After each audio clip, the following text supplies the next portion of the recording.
और बच्चों को लायक बनाओ, खूब लायक बनाओ, पर बच्चों को इतना लायक भी मत बना देना कि एक दिन वो माँ बाप को नालायक समझने लगे।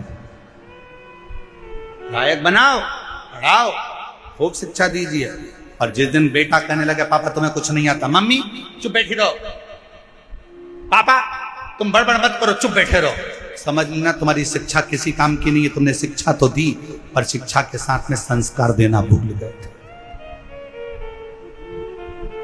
जिस दिन तुम्हारी औलाद, तुम्हारा पुत्र ऑफिस में तुम्हारा रुआब है, नौकरी में तुम्हारा रुआब है, घर जाने के बाद तुम्हारी औलाद तुमसे कहे पापा तुम चुप बैठे रहो, तुम्हें अक्ल नहीं है, मम्मी तुम चुप रहो, तुम्हारे को कुछ नहीं आता है, मम्मी चुप रहो, समझ लेना कि तुमने बच्चों को शिक्षा तो दी पर संस्कारों से जोड़ नहीं पाए।